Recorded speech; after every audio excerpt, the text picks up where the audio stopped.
come once again to discuss things.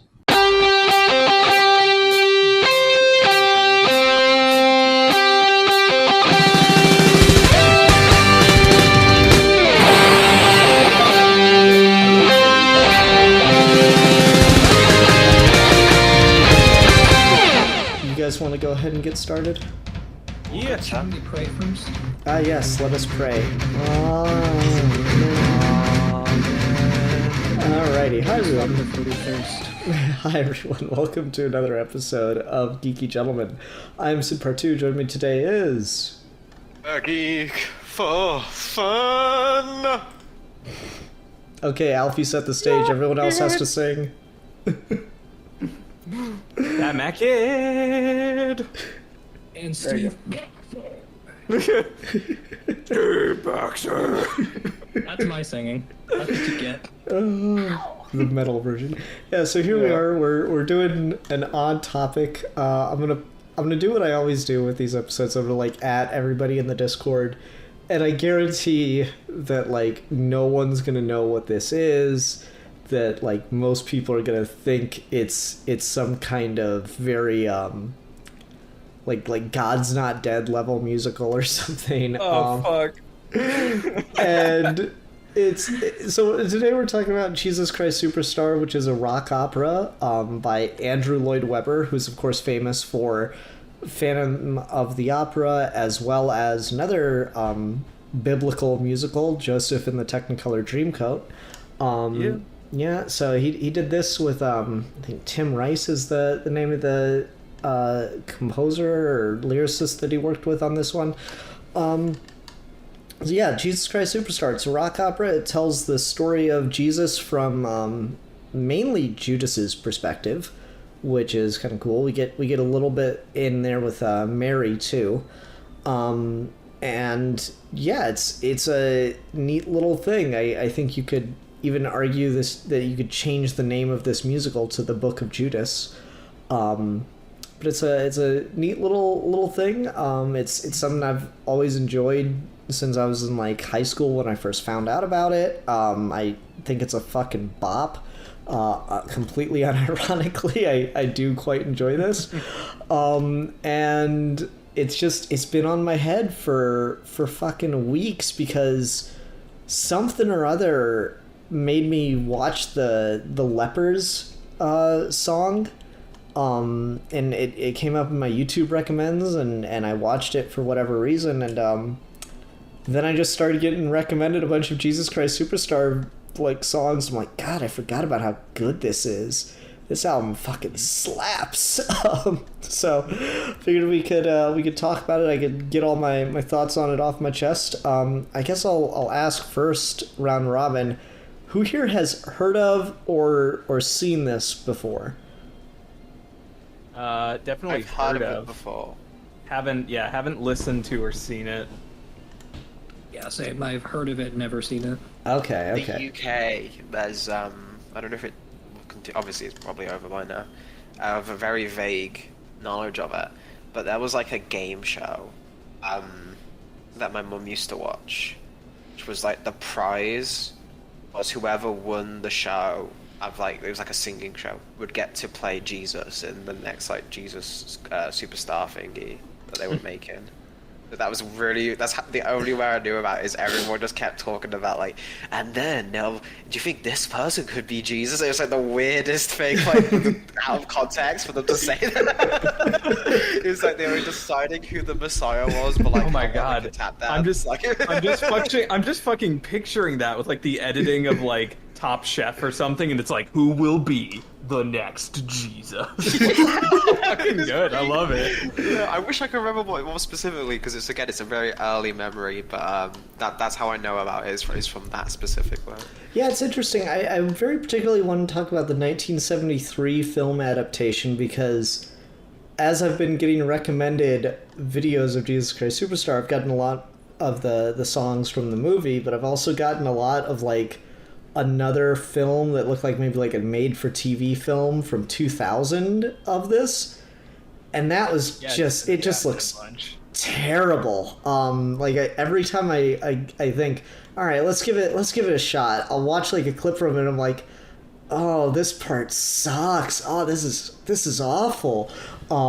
There's one song that I think they did a better job by like staging it, comparatively, and we can talk about that later. But just I think the '73 film does just a really good job of presenting the material as weird as some of the choices are, with them walking around with like, you know, more hippie clothes, and the soldiers are wearing like, you know, cargo pants and purple shirts and stuff. Like there's very particular choices, but I think they make it work and it sells it better than anything else I've seen with the material. But I mean, it's a stage production at this point, so you'll always have differences in presentation and such. Yeah, for sure. I saw a clip of, apparently Lin-Manuel Miranda played Jesus in a production of this, and he had on like one of those German ghetto Jewish Star of David's things. That was another way that it was approached. It's a pretty big production. But yeah, we'll just go around and get general thoughts. Did you enjoy it? What did you think of it? What did you think this was? What did you think it was trying to say? I guess I'm probably most curious about Steve, because Steve's always got like the takes. So Steve, what you got for me? I'm sorry to disappoint on this, because this is not a thing that I have ever really sought out or cared that much about.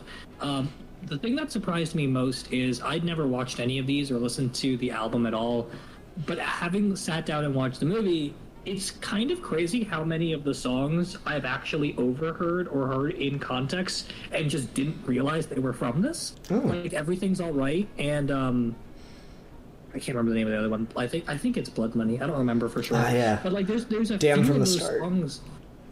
Yeah, there's something with some of those songs where like I didn't even realize that like these were getting referenced constantly for the last like 30 years.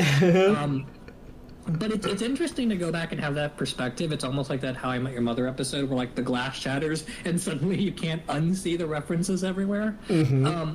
My favorite sort of take on biblical stories are always the ones that come from the perspective of either a wronged party or the devil or something like that. Like I love Paradise Lost. It's my favorite book of all time. And so getting this from the perspective of Judas is, I think, legitimately really cool.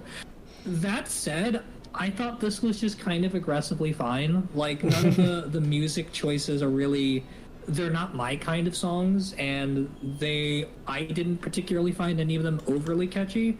I think all the actors, as far as I can tell, they were mostly ported over from the Broadway musical.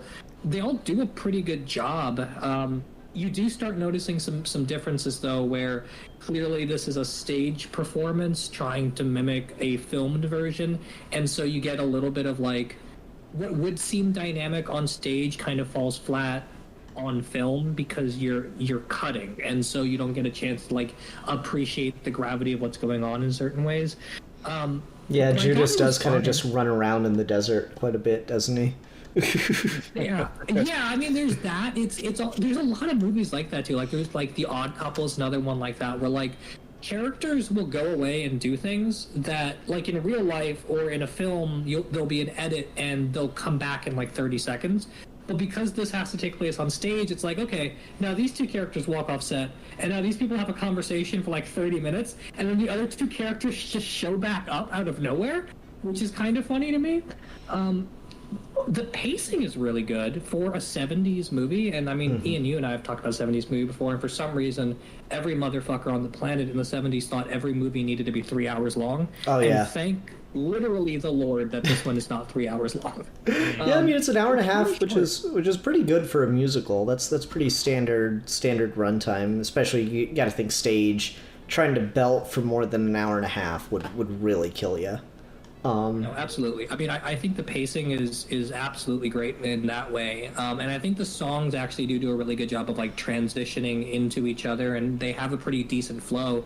But I think at the end of the day, it just kind of comes down to like this is very aggressively not for me, and so a lot of it just goes over my head.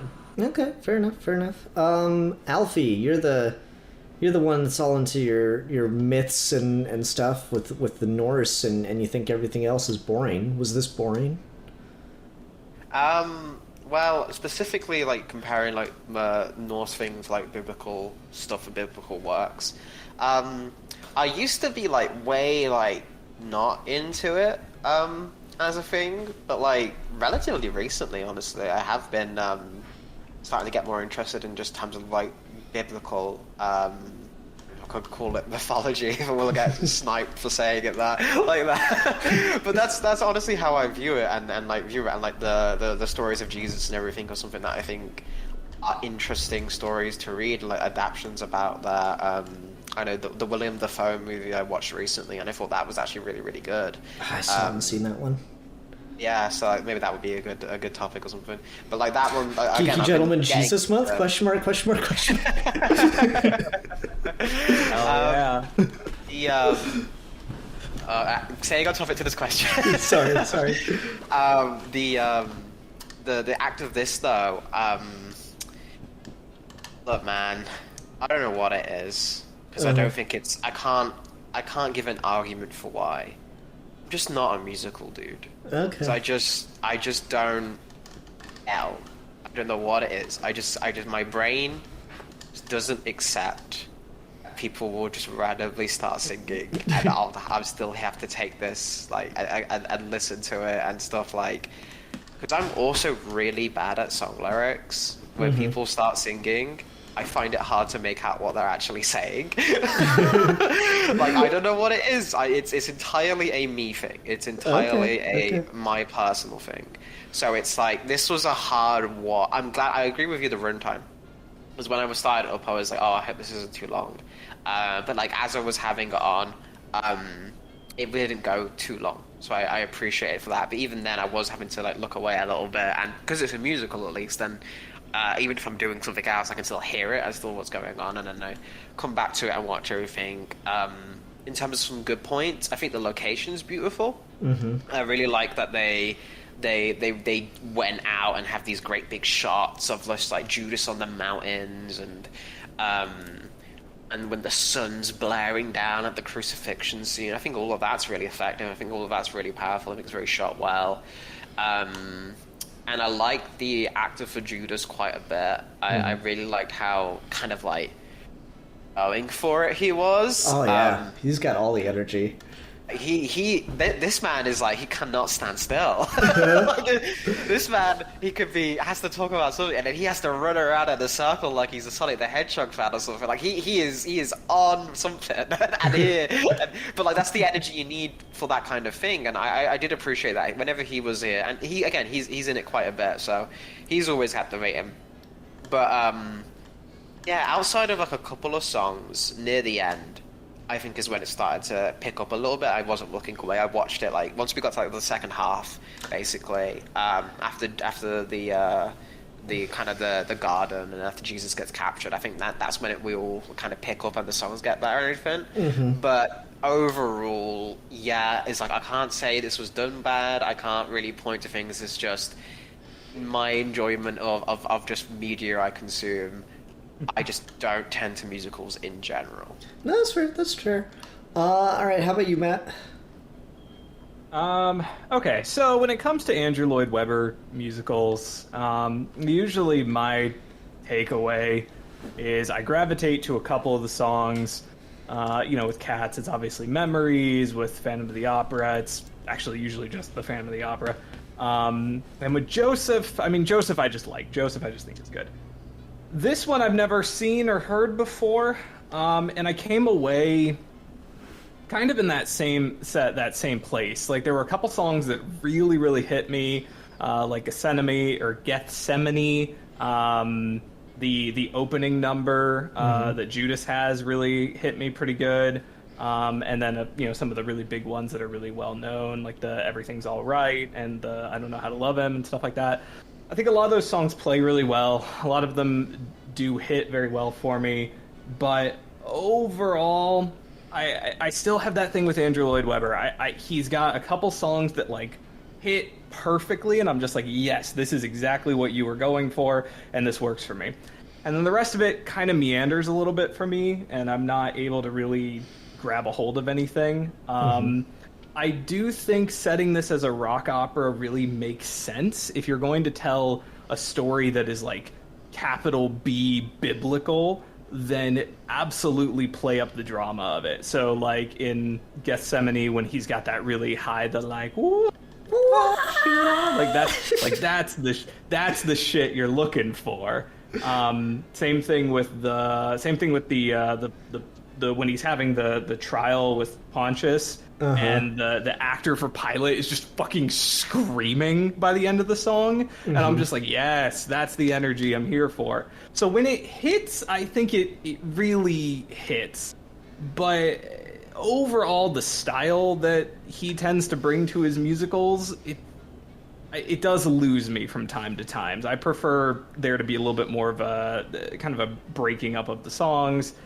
But I do think this is really opera. There's like no spoken word sections or anything. Even like Peter's denial scene has got like a rhythm to it and stuff, you know? It does. And that's not a style that typically jumps out to me because I kind of prefer there to be that break between the songs and the spoken parts, because I find that when you put everything in song, even these small intimate scenes, instead of really getting songs, you're just getting these kind of meandering melodic moments that have a melody but don't really connect anywhere.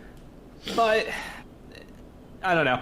I think this one hits more than it misses for me, and I think it listens better than it watches. And I don't know if that's because it was originally just an album and then they eventually made it into a stage show.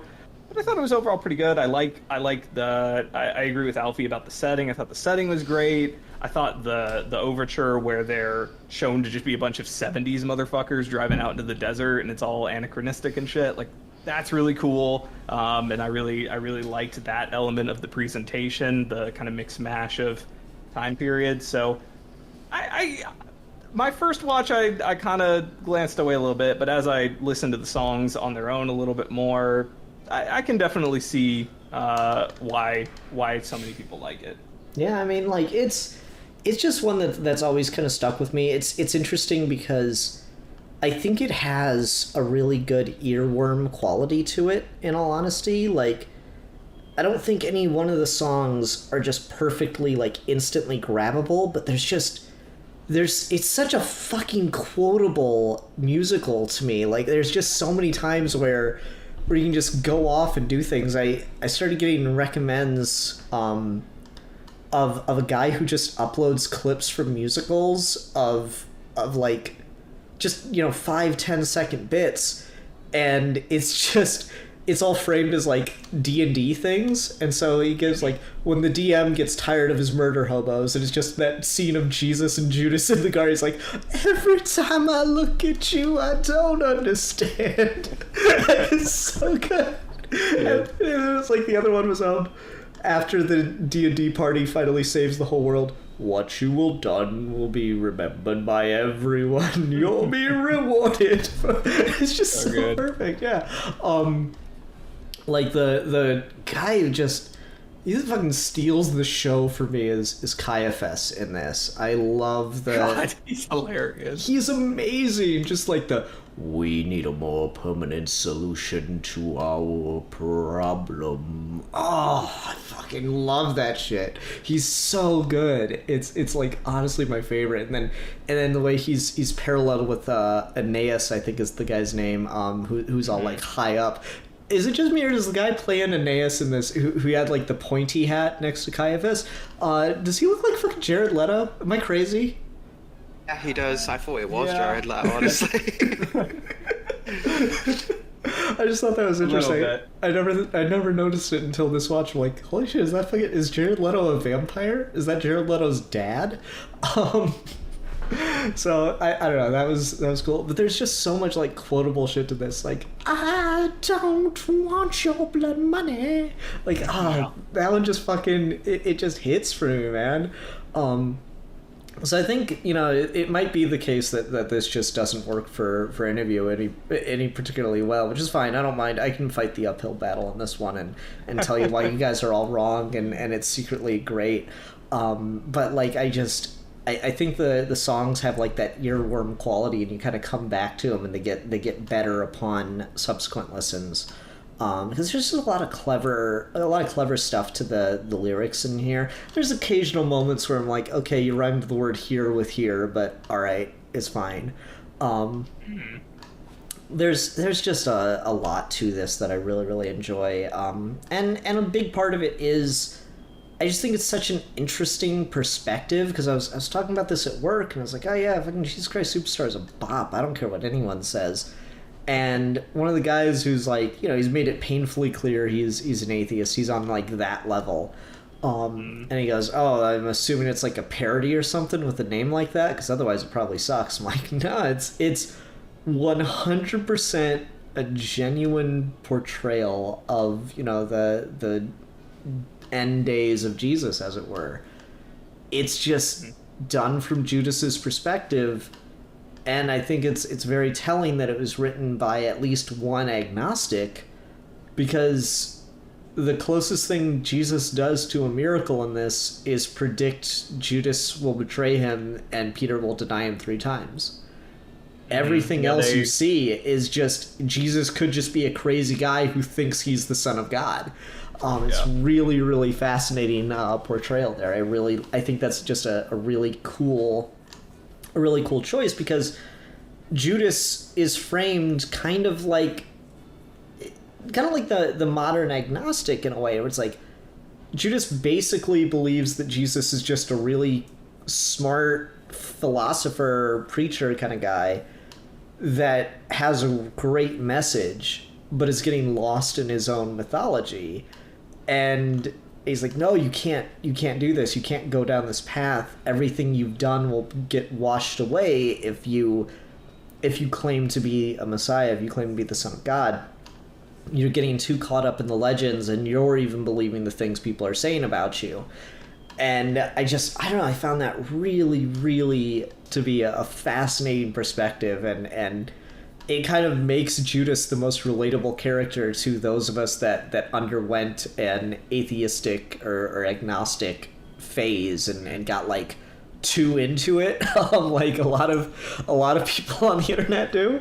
I think this would be my top recommend for people that have that atheism phase of like, okay, you should watch Jesus Christ Superstar, because that'll get you all the message and not piss you off with all the miracle working and stuff, and it'll raise all the points that you think are super clever and unique, and you're the first one to think of in a billion years. It's fine. I think is interesting about. Go ahead, sorry. I don't know, you can go ahead.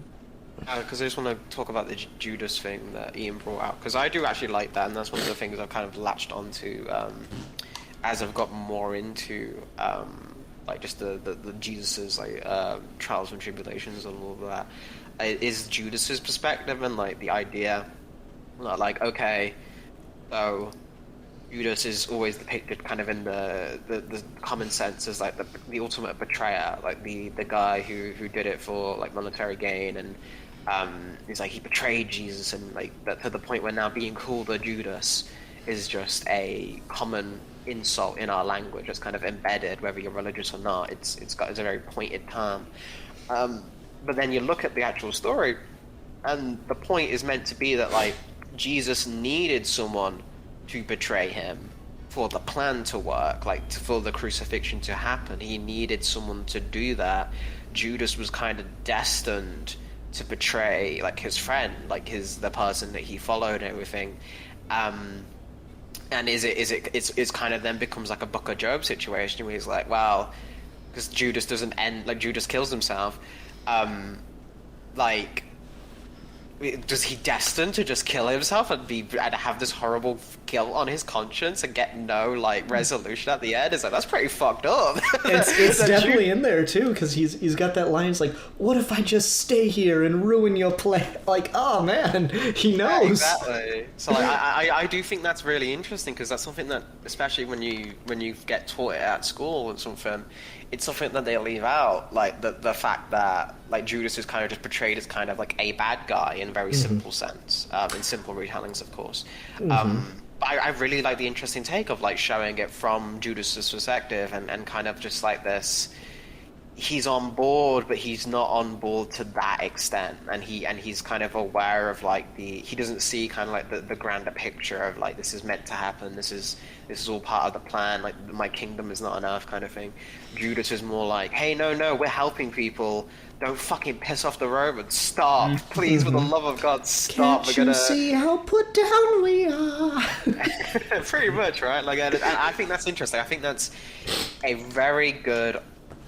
On its own thing, I applaud the creators behind this for taking that angle, because I think that's a very it's a way to take a story that's been told 1,000 times and give it some more nuance, give it some depth, and take it from a different perspective. Again, even if one that isn't, because when I was looking at the Wikipedia page, I know it came under some fire for like Christians and Protestants were like against the idea that Judas took the silver because he wanted to feed the poor, and it's just like as if that was like a change they had to make. But you know, again, I think that stories are and the messages behind these things are more important than like the very specific details of them.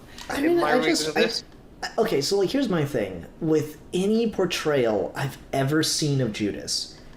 Like I remember there was this Jesus movie on VHS that my mom had and we'd watch sometimes, and I remember they really built up Judas throughout that movie as like not the guy to trust, as like the almost cartoon villain, where like it's the scene with the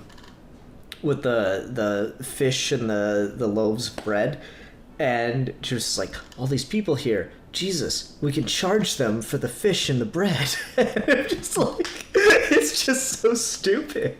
I'm like, okay, well, why would he have this guy here if he wasn't like on board with things? If he wasn't, you know, just as ahead of his time or as important or moral or whatever as the other apostles? Why would he have Judas around then? And it's like, well, I guess the messed up answer is to betray him, but like that's kind of more simplistic. I really like the idea that Judas is like, no, you don't need those oils. We could be raising money for the poor, and you kind of get it is a very like Jesus kind of thing of Nietzsche talks about this as like the slave religion of like, no, there's always going to be poor people. We have to enjoy some comforts for ourselves, otherwise we'll be poor too. I'm like, man, that's pretty much it. That goes right along with slaves or slave masters treat your slaves well and slaves be respectful to your masters. Where it's like it's a little off-putting. That part doesn't get talked about much in the more modern context. But like when you start delving into some of those things, a lot of the messaging is very, yeah, like stay in our place kind of thing, honestly. So it kind of makes sense that Judas is on board with him to a certain degree. And I really, really enjoy the perspective of that. Steve, you were going to say something earlier. Yeah, just to piggyback off of that point and what you were saying earlier, I think part of why this works is it's just very sincere, and specifically in a context now where like you have the modern 2000s and the new atheists and the Richard Dawkins and shit out there's just an appeal in my brain as an atheist. Like I'm tired of people shitting on religion for really dumb reasons that they came up with in middle school on chat rooms. I want to talk about like the actual interesting things about theology as a concept, and there's just so much of that gets ignored when you get stuck in basically groups of fedora-wearing neckbeards that want to talk about how the Bible doesn't make literal sense. And so watching this, I was surprised personally that it wasn't a parody with that name. And so sitting there and watching it and just be like, no, this is just straight up the Bible, except it's a rock opera. I was kind of into it just on that premise level. And I appreciated the sincerity of it, that all comes from anchoring the story from Judas's perspective, because people get really wrapped up in like the gotchas of atheism and religion. Well, they'll say something like, they'll talk about something dumb like the problem of evil, and they'll say like, well, if God is all good, why do people suffer, you know? And they don't realize, because they don't read anything outside of Sam Harris and Richard Dawkins, they don't realize that these are questions that have for centuries been answered, you know? Like Kierkegaard has a thing, he says, in the 1800s, mind you, that the question isn't why do people suffer? It's a question of how do you suffer, and how do you respond to challenges of faith and accusations and moral dilemmas in a world that is inherently imperfect, and you're going to fail. The ability for you to take faith as a difficult thing is what makes religion interesting and worth pursuing. And having like that kind of mentality come through from Judas being like the main character and the most sympathetic character, where it's not even necessarily that like he's a bad person that you want to portray as, like, even in Dante, like thrown in the very center of hell as he's the betrayer, he is the worst of all. It's not even that. It's just like the idea that you have to put all of your stock and all of your humanity on the shoulders of this one person. It's not necessarily just hard to believe, but it's also just a very scary concept, even if it was all true. And I think they capture that essence of it really well, and so I appreciate that. Yeah, I mean, for me, Judas is definitely the most interesting part of the entire film. His relationship and his sort of back and forth that he has with Jesus is really interesting, and it lends kind of some credence to that reading of this film that Jesus might not be the actual mythical Christ figure that he's presenting himself as. And I think there's enough here that you can really kind of grapple with that in the same way that Judas does. And it's honestly really tough to watch that song where he finally breaks down and ends up hanging himself. Like it's kind of hard to watch for just a minute there. I mean, it's brutal. I mean, you can feel, and part of it is because of how good the actor is and just how good he is at selling this character. And I think it works really, really well. No, I think like he's just so damn into it, man. Like that dude understood the assignment. Like he is, as the children say. Yeah, he is 100% there for it, and like he believes every word he's saying.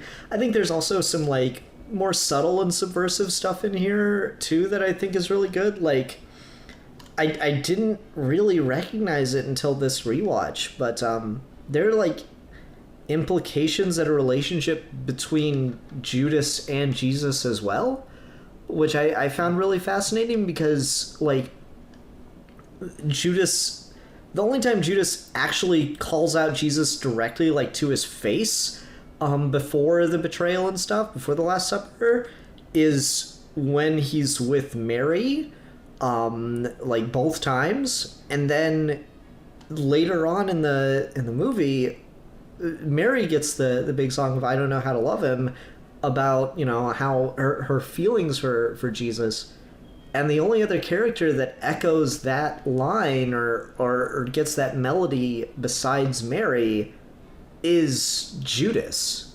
I found that to be, like, I never noticed that until this rewatch. I found that to be a really, really interesting implication. I don't think they really sit on it for too long, but it's something that I did notice and thought it was worth bringing up.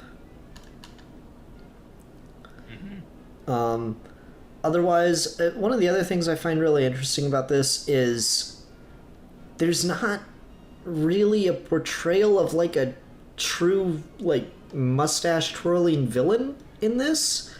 Like the Jewish priests, Caiaphas and them, like they're scheming certainly, but Caiaphas brings up a lot of really great points about how they're living in. They are an occupied nation. They are living under Roman rule, and I think it's really cool how the Roman military is portrayed with like fucking tanks and jet engines and shit, just to show like how completely outmatched they are. And so Caiaphas is like, he is raising like the hopes of the people, and he's trying to inspire them to revolt, and and if he does it, if the people crown him king and go along with this, the Romans will just wipe our nation off the face of the earth. We will not exist anymore. And so Caiaphas makes that like very like calculated, but like you know, he's got a great line about it where he's like, you don't understand the stakes we're gambling with. And it's just, I love that because he's right. Like the level of threat is there. But the interesting thing is, Jesus, of course, doesn't want to be crowned king in a earthly sense. He doesn't want to fight Rome, and this is something I alluded to earlier. So there's the song from Simon, the one that's like sung with all the people in the desert dancing. It's like the Christ, you know I love you, tell me that I'm saved. That one. So in the movie, I think it still gets the point across, but I never really, in previous watches, I hadn't really picked up on the full implication. I think the 2000 film does a better job of like staging it, because they give Simon guns that he starts handing out to the quote-unquote 50,000 gathered there. And he's like, Jesus, you're going to be the revolutionary figure. You're going to be the one that leads us against Rome. And I think that is a much, much better way to frame that song, and I think it makes it hit harder. I still wouldn't recommend the 2000s version because Simon in that has fucking spiked up, bleached hair. Jesus, bro, you could help us take out the Romans, the Romans. It's the most 2000s looking shit, man. I swear to God. No, it's interesting because you then have that song at the end where kind of Judas comes back and he's got those lines about like, why'd you come in such a backward time? If you had come today, you could have reached the whole nation, you could have done all of this. And so they almost talk, they kind of talk about that, the idea that, you know, Jesus came at this time where there was no way that his arrival was not going to cause conflict and you know, this to happen. And so Judas comes back and he's got that whole bit where he's basically frustrated that Jesus lived in a time where he was going to have to die in this way. And so it's really interesting that it portrays it as this thing that there was no way it could not go this way. Like, this is the way it had to happen, and if he had just come at any other time, things could have been different, but they weren't because they had to happen in such a way. And I really like how they portray Pilate as being someone who is just, I'm just trying to do my job, and I don't know why y'all are so intense about this, but if I don't do this, Herod's not going to be happy with me, so here we go, Caesar. I love that. Yeah, because like Pilate, like at first when you see Pilate, and I will say I think this is one of the mistakes of the thing, is Pilate's two portrayals are wildly inconsistent. You know, the first time he sees Jesus, like, King of the Jews, like, he's got like a very, you know, downward looking thing to him, and then the next time you see him, he's like really sympathetic to Jesus. He's like, okay man, talk to me, what the hell is going on here? Beaten and shackled by your own people, like, I can protect you, but I need you to tell me what is going on. Do you think you're king? Because if you don't, then I'm not gonna say you've committed a crime. I'm not gonna do this. I'm not gonna just respond to the mob. And Jesus just sits there and he doesn't go along with it. He doesn't give him what he needs. He's not protecting himself at all. And I really, really like that. I think if you were to try to pick anyone who's just blatantly evil, I guess it's Herod. But he has easily the most entertaining song in the whole fucking movie, so there. He's the one that, if you are the Christ, yes, the great Jesus. I love that shit. That shit cracks me up. A melodramatic, like, anime quality to some of this in a way, where, like, they are sort of destined to cross paths in this way and that there's no way around it. But I don't know, like, there are certain things with Judas and Jesus in particular that just make me think, like, yeah, this is just Naruto and Sasuke running after each other. Oh my god. It always comes back to the geek shit, man. It always comes back. It does. It's my only frame of reference. But no, I think you're right. I Pilot is weird. I don't like the actor, and I don't know. That was one of the stage people, right? Like that wasn't one of the roles they recast for a movie. I have no idea. Oh, okay, but yeah, I think he's the one that comes across the most as this person belongs on a stage. He does not belong on a movie screen where there were cuts and there were changes and there were like smaller camera angles and stuff, because I don't think he doesn't carry very well for me just on like a musical level, because like Matt said earlier, there are moments where like the songs just keep going and they keep going, and I think that helps the pace, but it creates that sort of a lull moment where like characters are just like rhyming their everyday speech, and there's just a rhythm to the fact that they're talking, and I think he's kind of the worst at it. Okay. I actually really like Pilot in this. I think the performance is really strong. I do like the songs that Pilot is part of.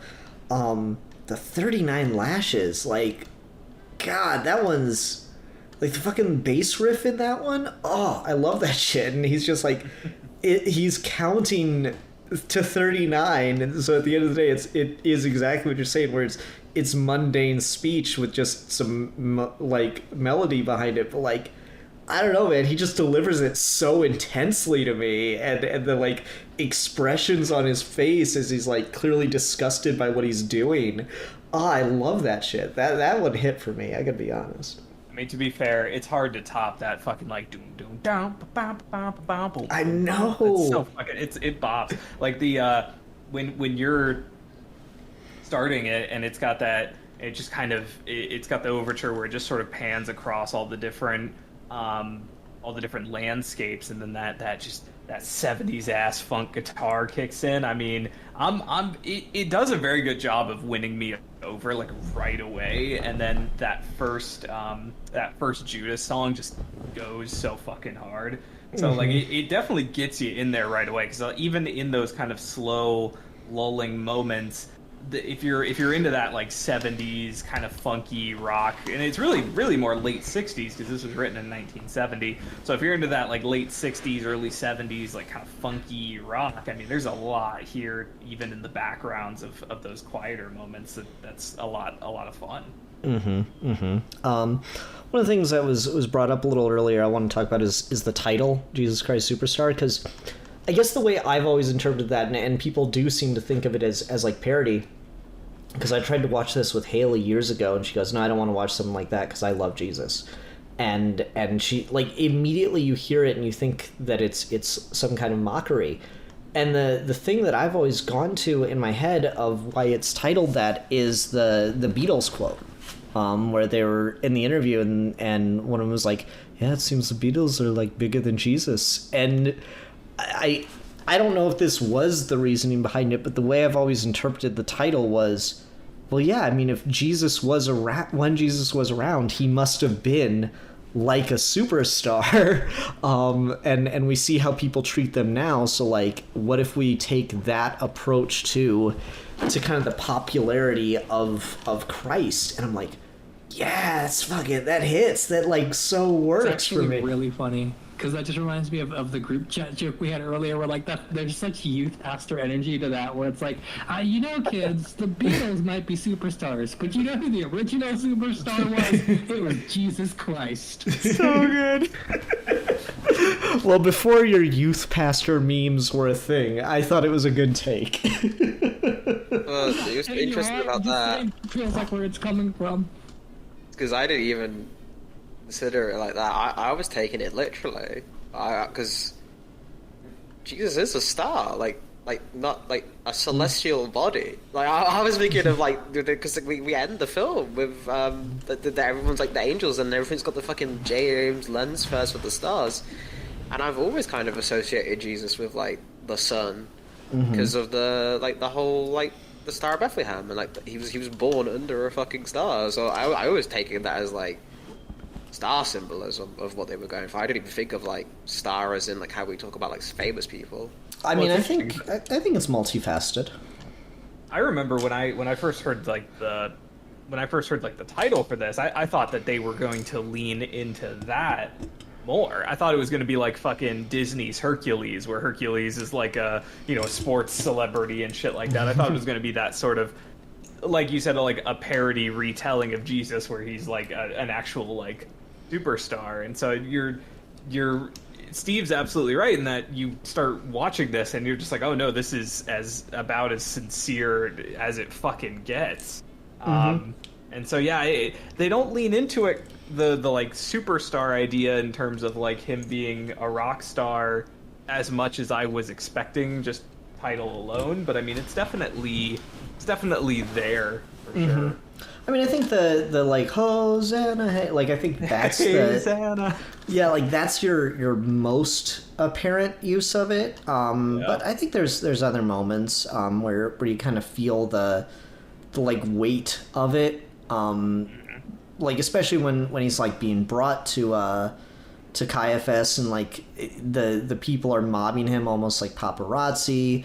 When he's brought to Herod directly calls him a superstar too. He's like, I'd only ask you what I ask any superstar. What is it that puts you where you are? Like I think that's a really good point, because he's talking to him like he's just, you know, he's the most famous. Like, you're all we talk about around here, Jesus. I love you. Oh, I'm a fan. And he's just like so shitty because Herod's like, I'm the actual king of the Jews, you fuck. What are you talking about? Like, that's so cool. I love the portrayal of Herod. He's just like terrifying in he's like unsettling. Like, you guys were mentioning anime earlier. Herod would be like that fucking creepy demon thing. Like he would be one of the characters whose mouth doesn't move when he talks. Yeah, he's the Son Goku. Like he's that dude. Yeah, exactly. That's 100% where he would be at. And I think Herod's easily the one that steals the show for me. Like, just the lyrics, the complete tonal shift, because you hear like, okay, Broadway musical about Jesus, and you think exactly what Herod is doing in this, which I think is great.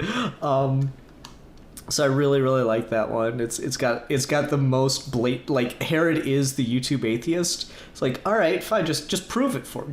Just prove it, and I'll believe everything. Clearly, I am not saying Jesus. that. Yeah, debate me. Like, I am not taking this in bad faith at all.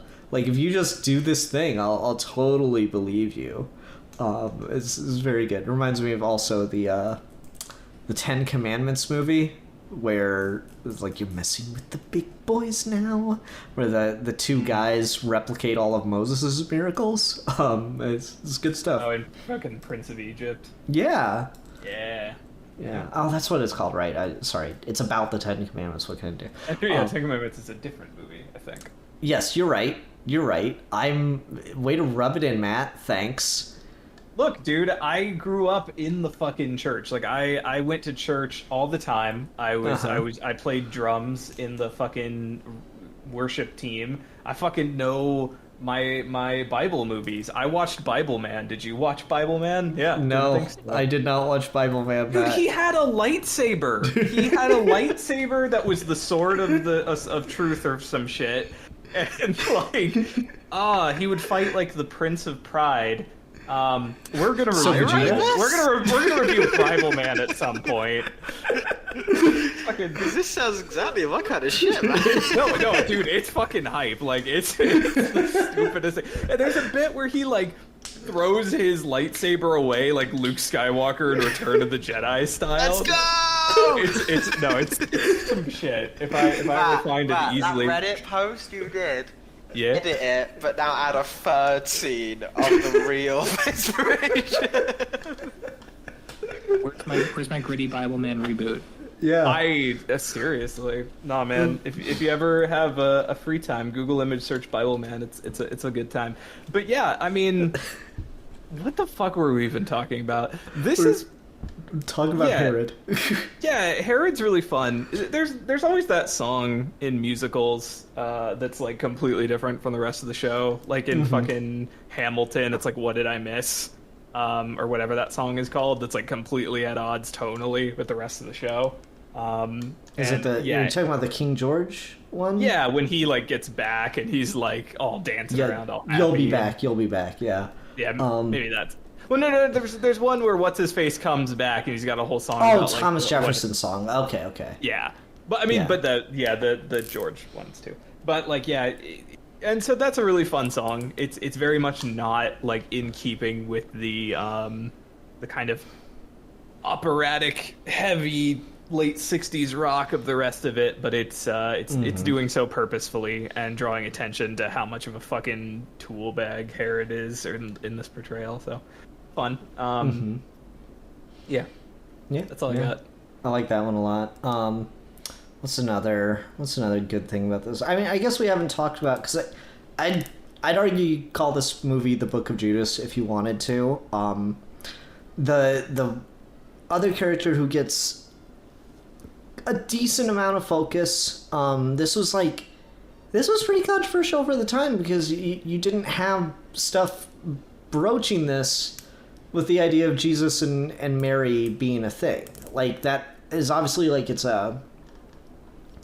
it's like a legend or like an alternate, like there are actual, scriptures and such that like the Catholic Church has the original copies of, that claim that like Jesus and Mary were a couple, were even married, and like it didn't make the cut for the Bible.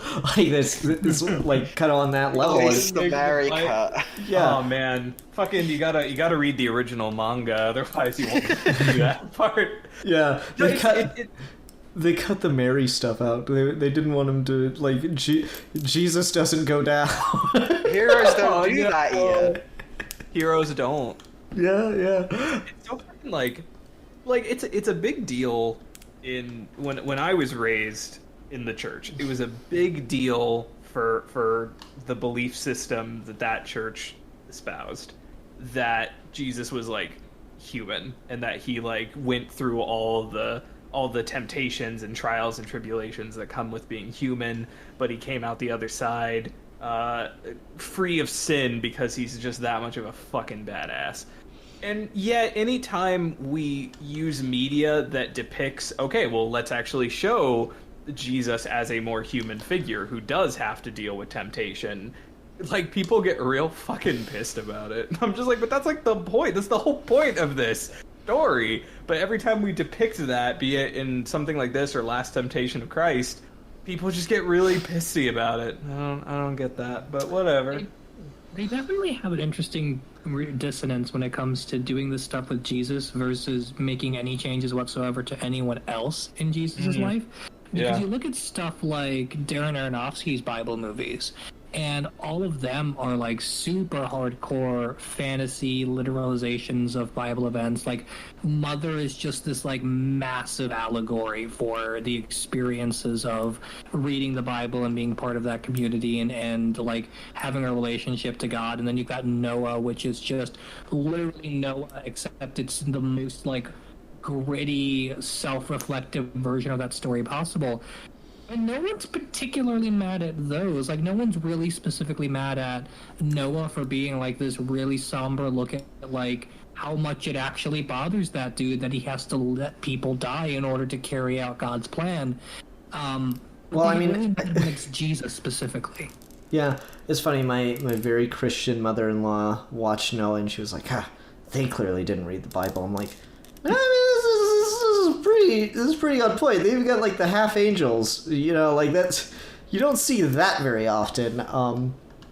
Like shit like that. Fucking, I think the thing with Noah that turned a lot of people off was okay, I've saved the animals. Now God wants me to kill my family too. It's just holy shit. Okay, that went to a place. The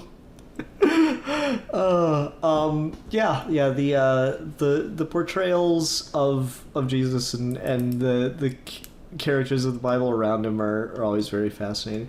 I don't know. I think Mary's got an interesting role in here. The idea that she's a prostitute turned disciple of Christ is I think very very true to at least the espoused philosophy of Christianity as opposed to the functional philosophy of Christianity.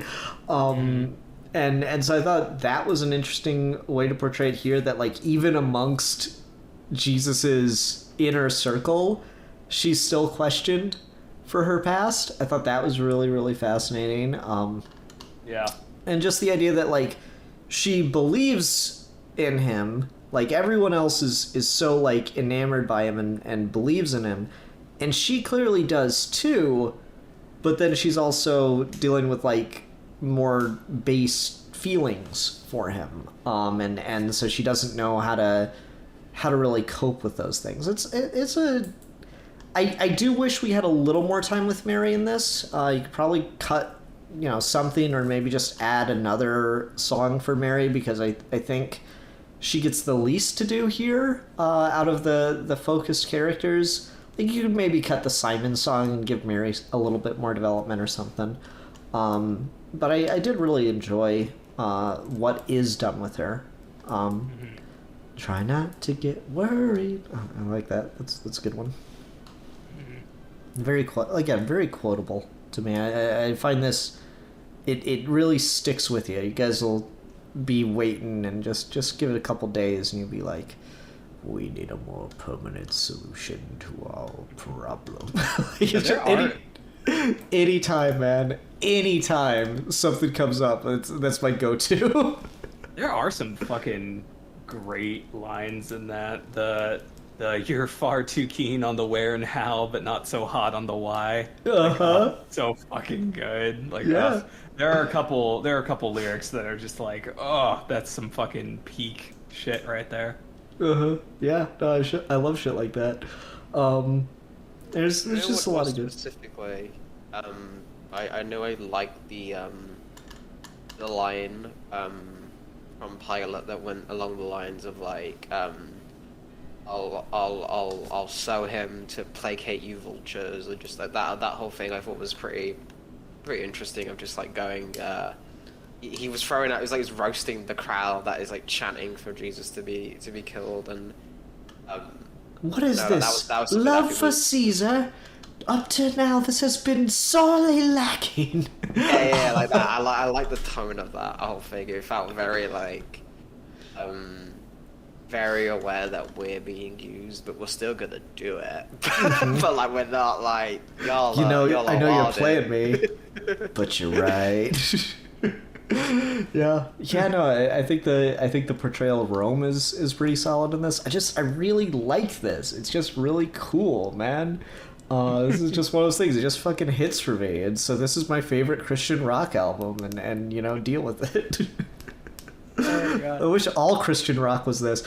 I wonder, like, would the Christians be aware enough to be pissed if like a really deeply Christian rock band did a cover of one or two of these songs? I don't know. Dude, fucking Rise Against has a song called Gethsemane, and I was like, oh my god, did they cover? And it wasn't. Oh, okay. But I was sad about that. The Christian music community is surprisingly out of touch with like actual Christians that are offended by these things, which I think is really funny, because like no one's out here like complaining about Bless the Fall and Skillet, but they're still doing shit like this. Mm-hmm. Yeah, I mean, like, there was I think it's Jars of Clay, the Christian band. Their lead singer went on a whole, like, rant on social media about how, like, gay marriage should be allowed and gay marriage is fine, and, like, it was super controversial. And I was like, this was, like, 4 years ago? And I'm just like, oh my fucking god. So there's always been a disconnect there, but except for like the really super hardcore Christian artists. What does the Jesus is my N-word guy think about all this? The original Christian rap song. Oh man. Oh no. Yeah, I don't know. I'm not sure if I got much else to really talk about with it. I really, really enjoy this. Does anyone have a favorite song? Did anything in particularly like grab you and you might actually go back and listen to that again? Definitely Gethsemane or Gethsemane. I cannot say that fucking word. Which one is that? Because I don't know the name of it. It's the one with the famous high note. The like what? Oh, okay. Should Okay. I die?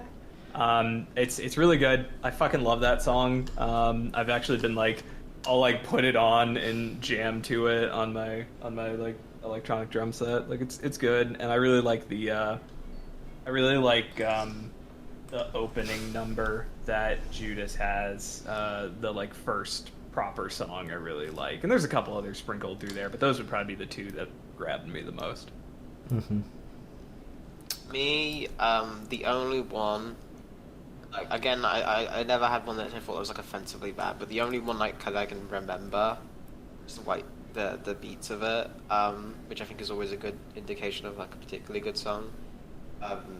Is Superstar. I think that one's the one that is legitimate, like catchy. Like, that one I can still hear kind of. Yeah, that's cool. That's cool. Steve. I think mine probably just the ones I mentioned earlier. Blood Money is really good. Everything's Alright's really good. The last song Judas has, I can't remember the title of, but that one's also very good. I'll go for the deeper cut and just talk about the one that put this back on my radar after not thinking about it for like 15 years.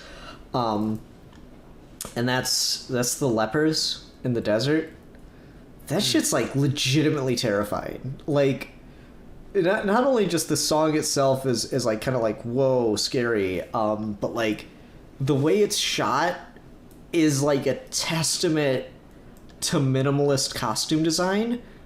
Cause it's just like this is a cast of maybe 50 people or so, maybe like 70, and it's clearly just the same actors you've been seeing in all the random roles throughout the movie.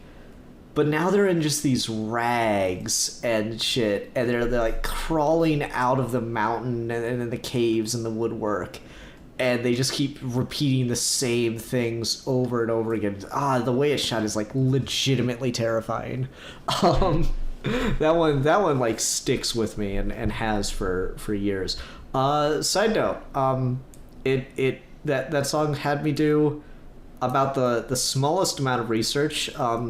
Leprosy is still a thing.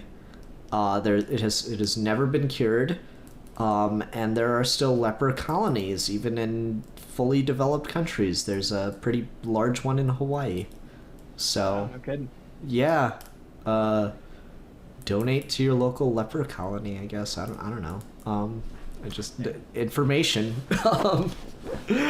Yeah. Otherwise, I think that'll do it for this one. Unless anyone has anything else they really wanted to get out there. Nope. Okay. Nah. All right. Let's go ahead and go into ratings. I'll go first. I'll give it straight up 5 out of 5. Bags of silver. Nice. Yeah. I'll give it 3 out of 5 G above high C notes. Sid Patu, you are coming through, inquiring about my thesis on Jesus. I'll have to give it 3.5. I can't make up any more lyrics out of 5. Nice. I'll give it 3 out of 5 overly baggy 70s jeans. Nice. Steve hates that's why Steve It hates is the the most 70s 70s cruelly. ass looking thing. Oh yeah, definitely. Yes. That's clearly the Like, reason that Steve hates it the most It looks is because they're not wearing particularly skinny. 70s. Yeah, that's the reason Steve hates it the most, because they're not wearing skinny jeans. He's That's just fair. offended by There's it. so much fucking leg room. What the fuck is this? Your balls got all that room to just flop around. Why would you want that? It sounds terrible. Why would you need that? It's not any better for you or anything. Alrighty. He would need a tent to have enough room for his balls to flop around. There you go. That's why Steve wears the skinny jeans, so you can just see like 2 basketballs and a fucking there's garden just a hose. massive outline that's hanging there every day I go to work. Power play. Oh man. Sorry, Jesus. Steve works at a bank too, so he can really pull the "that is not a roll of quarters in my pocket." I work at an insurance company now. That was like a year ago. Oh, well, shit, you didn't tell me. Well, you should go back to the bank so that you can make that joke. No, now I just like stand by the water cooler and make copies and shit. Gotcha. You probably shouldn't shit by the water cooler. That sounds unsanitary. Especially pre-COVID and I know. post-COVID. Yeah, I know. All right. Who's next? Is it Matt? Is it Alfie? It's one of you two, right? It's gotta be. Alfie, what the fuck we talking about then? Want to do Jesus move or? Jesus. It's up to you, man. You make your choices. Kind of live it for the idea of Jesus. Should we be doing Jesus month during Pride month? I guess. Jesus is a gay icon now. I mean, I don't know. Just the concept of it amuses me. It does. Let's do it. We'll do for the sake of the months, we'll do another review topic. We'll do Does it have to be like Jesus particularly? Can it be like Christianity in general? Has to be Jesus particularly. Damn it! God damn it. Because I could pick Dogma, and I would really like to talk about Dogma. Alright, 2 Jesus things, 2 non-Jesus things. How's that sound? Okay, fine. Okay, sure. Okay, cool. Jesus and assorted mud. Jesus and friends mud. Jesus and friends. Jesus and Amazing friends. Yeah, Jesus. Yeah, Jesus and fucking amazing beat me friends. to it. Geeky gentlemen. So mad. Ian, you have to make that like a custom logo now. Jesus and his amazing friends. I get the fucking Matt Damon and Ben Affleck angels in there, and Yeah. oh man, that's pretty good. Yeah, let's go for it. What do we talk about next time? So we'll do the Willem Dafoe movie, because I forgot who it was directed by. Last Temptation of Christ. Isn't it Scorsese? Yeah, it's Scorsese. Yeah, it's Scorsese. Yeah, Jesus. Comic book Twitter's gonna crucify you for this. You forgot Martin Scorsese. I was too busy Oh, watching jeez. new films. Uh, Baby, what's your first word? Sir. He's about to say superhero. Scorsese. Send it back. Alrighty. Well, until then, everyone have a good week. We are your... Oh no, I'm fucking up the outro. Until then, I'm the philosopher. I'm the Freddy. Jesus. I'm the Jesus erotica lover. That's why you're so interested in the Mary Magdalene angle. What's the shipping name for Jesus and Judas? They both start with a J. How would you fucking do that? Jesus. Jesus. They Jesus. start and end with the same letters. Yeah, Jesus. I'm a big Jesus shipper. Oh, this is gonna offend so many people. I am the champion of the pathetic masses.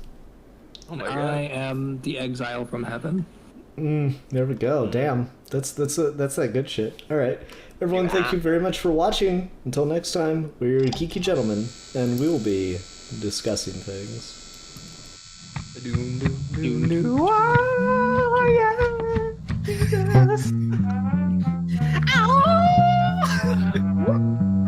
God. Someone did a super